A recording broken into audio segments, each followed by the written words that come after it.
I'm talking to Claudia Setzer today, and we're going to be talking about your career, about your work, and maybe a little later some advice for other students. But tell us where you did your PhD and how you got into your first appointment where you are. Sure. Well, if I could go back a little earlier, it's a good story. I thought I was going to be a therapist when I went to college, and I was a psych major. And then one day when I was a junior, I actually had no class that fit my schedule. I just couldn't make my schedule work. And there was a class in New Testament at 8:30 in the morning, taught by Calvin Retzel. And I thought, oh, well, I'll sign up for it. I'm sure I'm going to drop it because, I'm not really interested in this religion business, but what the heck. And I took that class and I discovered historical critical method. And I thought, really, you don't have to jettison your brain to study religion? This was a revelation to me. So I took another class and another class, ended up with a major. And I also got very interested in Judaism at that time because one of the things he did in New Testament was rehabilitate the image of the Pharisees. And look, we understand that this image of them in the New Testament is somewhat biased, and really it was a vibrant tradition. So those two interests, New Testament and Judaism, really came out of that one class. And it wasn't a bolt out of heaven. It was more something that developed over time. Eventually, I spent a year in Israel, and then I did a master's in rabbinics at the Jewish Theological Seminary. And across the street from JTS was Union Seminary, where Raymond Brown was teaching. And once again, I thought, well, there's a course in the Passion narratives. I like that stuff in college. Let's try it again. So that ultimately led to my doing my PhD in New Testament. So I always tell students, be careful what you sign up for because it may change your life. So I did my degree at Union Seminary and Columbia, which was a joint program. It turned out to be very useful because although it was a New Testament degree, it was also a degree in religion. And so over at Columbia we took Eastern traditions and Western traditions and methods, and we were these kind of arrogant graduate students, so we thought, oh, this is so superficial, we're never going to use this and all that. And then I got out there in my first job, and I had to teach 3 sections of Introduction to Religion. And I had to do an Eastern tradition, and I had to do methods. And suddenly those notes were just so precious to me. So one piece of advice, if I could give students, is that you might consider the possibility that you may have to teach things that aren't exactly in your field. You may have to teach world religions, and that can be a very useful skill. As far as getting a job, when I graduated, they were saying that 1 in 7 people was getting a job. So in a way, the situation was no better than it is now. Of course, we all thought that we would be the 1 out of the 7 to get it. What I ended up doing, quite frankly, is blanketing the city with my resume, and I ended up getting a 1 year at Manhattan College, where I taught all these intro to religion classes, and then that year the Bible person decided that he wasn't coming back.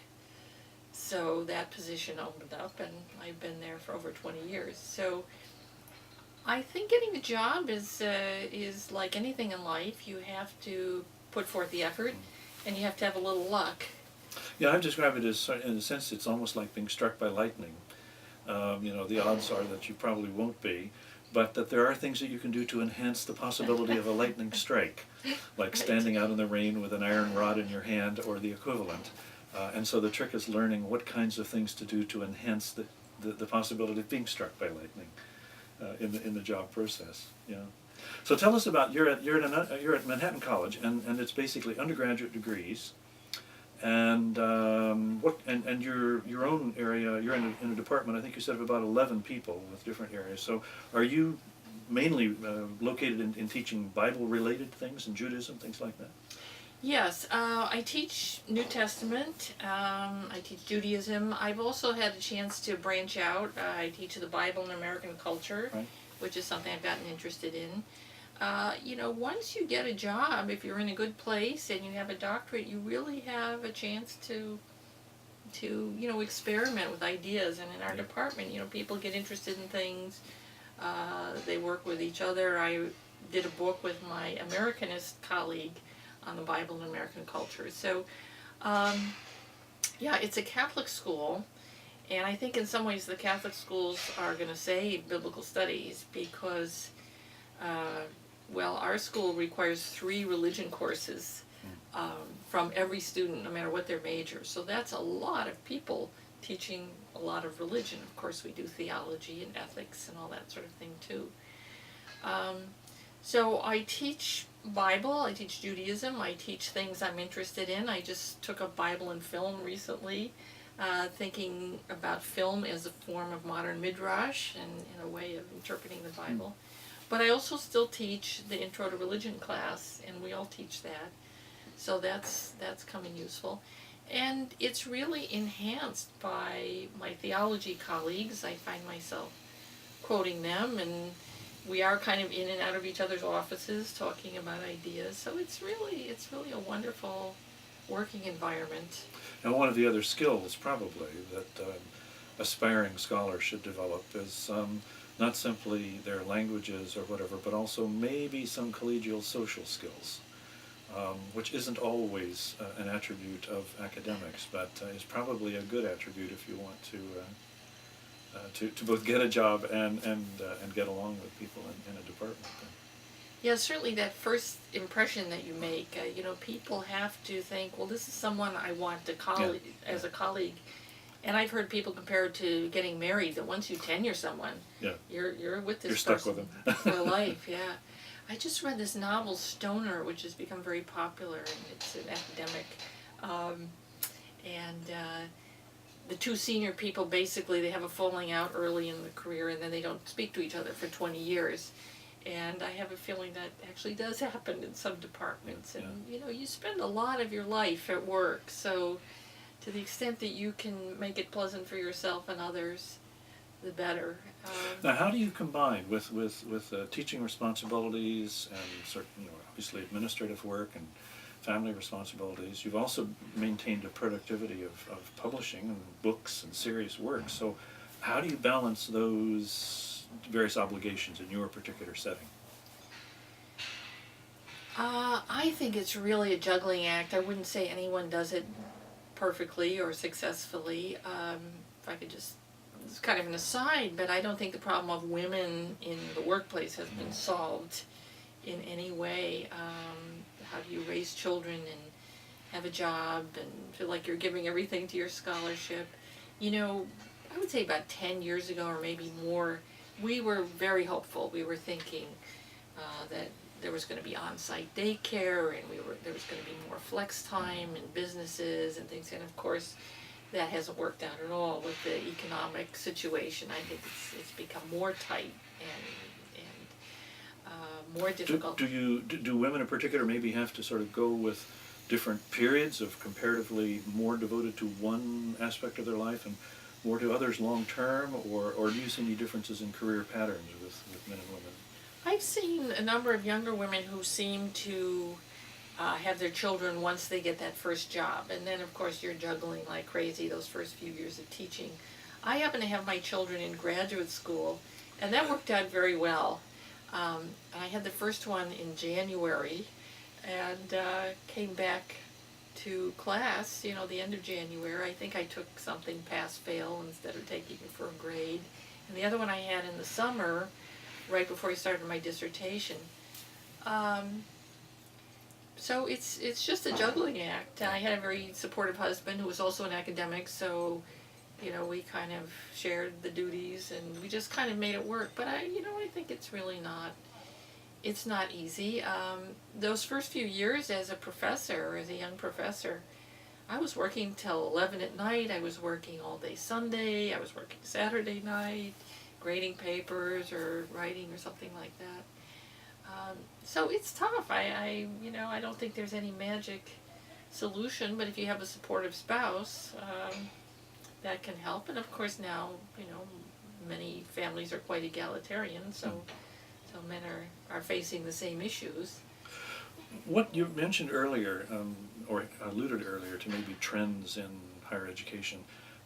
On this side of the Atlantic, we hear reports of the humanities being in trouble in North America, declining numbers of humanities majors in undergraduate programs, and you alluded to earlier to Catholic institutions perhaps saving biblical studies. So does that suggest that biblical studies in particular, maybe religion in general, is declining in terms of the take up and so on, or what's your feeling about that? Well, certainly if you talk to students, you get that feeling that, well, I'm really interested in this, but I have to major in business or something like that. A lot of our students minor in religious studies, and in fact, it used to be the case that bio majors headed for med school were virtually required by their advisor to minor in religious studies because this made them a more, attractive candidate, I guess. Humane. Yes, exactly. They're broad in their interests, but I think it does have that effect.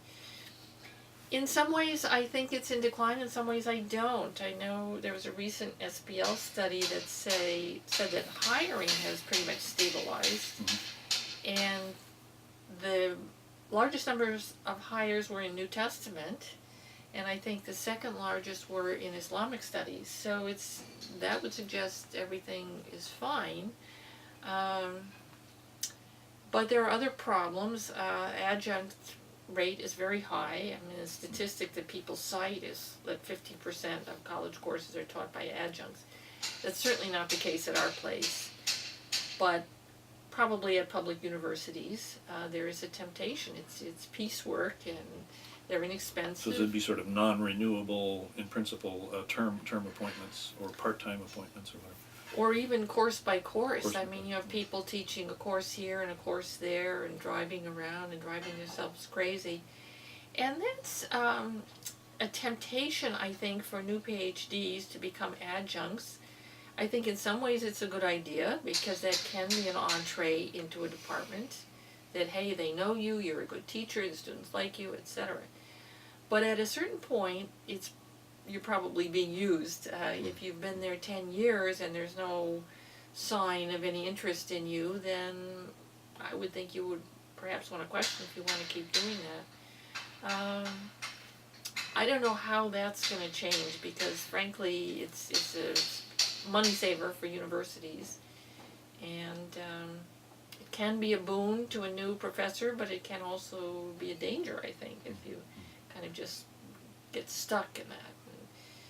You get what, $2,500, $3,000 a course, and so you teach at 2 or 3 institutions, and you never really get to be part of a department, and so it's a worry, I think, for higher education. So in some ways I'm optimistic. I see people being hired. I see my own department. We've got some terrific young people who do all kinds of interesting things. But I also worry about the perception that a degree in religion is not worthwhile.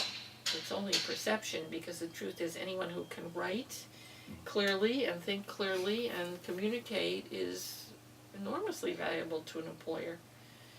But you have to convince parents of that sometimes, or of students themselves. Yeah.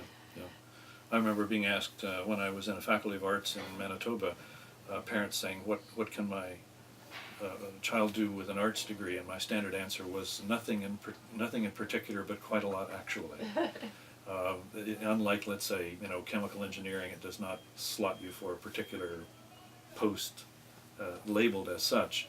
But as you say, the knowledge of different cultures, of different religious beliefs of past and present, and learning to read text closely, and learning to write and think and speak clearly is pretty useful in a variety of professions. Certainly in business or journalism or anything foreign like service, that. Anything. It's interesting because when I was in college, I don't remember worrying over much about career. Like, I wanted to be fulfilled. And that's, perhaps I was foolish, but it did all work out. but I understand the concerns are different today for students. Where, in terms of where the field is or isn't from your patch, there have been lots of discussions at various points about is the standard sort of, historical critical method or historical approach toward the New Testament in particular, with language and with history and so on, is that still the dominant important thing that it was, or is it become so diversified now that there really isn't a kind of main street, so to speak, to it all? What's your perception from your patch? I don't know if you have this reaction, but sometimes when I read the SBL catalog, I think, gosh, I don't really fit into any of these groups. But in a way, I fit into all of them. I think it's very democratized in some ways, that there are a lot of different little groups out there doing interesting things. I don't see the kind of celebrities so much as we had in the old days. It used to be, if Morton Smith was speaking or Raymond Brown was speaking, you'd have this packed house, and you still have this sometime, and you're something of a celebrity, of course, but I get a sense of a much more egalitarian setting. Or diversified Yeah. thing, yeah. So there's something for everybody, I guess. I mean, I don't think historical critical method has been replaced or run its course as much as everyone or a lot of people seem to think. It seems to me to be a basis for a lot of scholarship, and then one might move on to other methods from that. But it just seems sort of so fundamental to me, this kind of situating a text in time and place. There does seem to be a pullback, though, from a lot of the certainty around it. I mean, my teacher, Raymond Brown, would, wonder aloud on page, it's not impossible that, or perhaps that, or it could be the case, and then a few pages later, that suddenly was the case, and we were kind of making assumptions based on what had been left in the text. And I think there's much more caution about that now, and much more of a literary approach. The text is something that we have in front of us, so what does it do?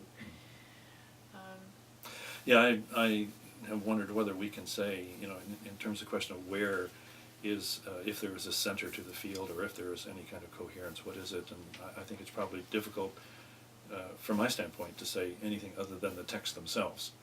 But the way you approach them, the questions you ask, are as plentiful as the people doing it. But perhaps simply the primary text themselves are the only, or what form the coherence in the field. And it certainly mimics what's going on in other fields, in English and comparative literature, and I mean, certainly...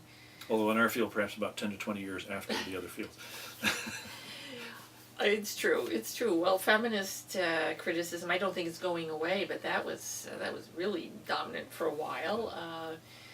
Now, of course, there's a lot of theory and continental philosophy, and, why not? I think the extent that people can draw meaning from the text, that's a good thing. So, Claudia, as we're winding up here, if you were talking to, I don't know, your own nephew or niece or somebody who was finishing up a PhD in, let's say, New Testament Christian origins, what would be the one or two key things that you would say to them if they want to connect with a job in academia? Well, the first thing is to give attention to your cover letter. Now that I'm on the other side of the desk, I can tell you if I get a cover letter that just has a paragraph, that gets put aside. I didn't know this when I was applying for jobs either, so I did the same thing. I always thought my CV spoke for itself. But in fact, that cover letter is where you really introduce yourself, and you need to explain why you are a good fit for this institution and this department. So do a bit of research online. So for example, our place is a Lasallian Catholic school. So one might talk about the Lasallian charism, the teaching, the particular identity of the school, and why you in particular really would mesh nicely with that school and its values. And that's really what we need to hear. So I would suggest at least a good 2 pages. I wouldn't make it too much longer than that as someone who reads these things, but really introducing yourself and your strengths and why you fit the school. And I guess the other thing is to be a bit flexible, to not tell yourself, I will only teach in a certain city, or I will only take a tenure track position. I will only teach Paul. You might want to take a 1 year. Sometimes a 1 year can be a stepping stone to another job, and it's very nice to apply for a job from a job. And sometimes you might have to scurry and put together a class in a topic that isn't really quite your field, but it's what the department needs. So I think a willingness to do that sort of thing really makes one an attractive candidate. And the other thing is just to remember that we need you too, that departments don't always find people that are affable, that they want to live with, that teach what they want to teach. So we're looking too. So even though you are the supplicant as the applicant, remember we are anxious to meet you too, and we'll be happy to get just the right person. So I would be optimistic. There are jobs out there, and many of us are looking towards retirement, and there will be more jobs coming along. Thanks very much. Professor Okay, Claudia thank Setzer, you. Manhattan College in New York City, visiting us here in Edinburgh. So thanks very much for giving us your time. Thank you. Great.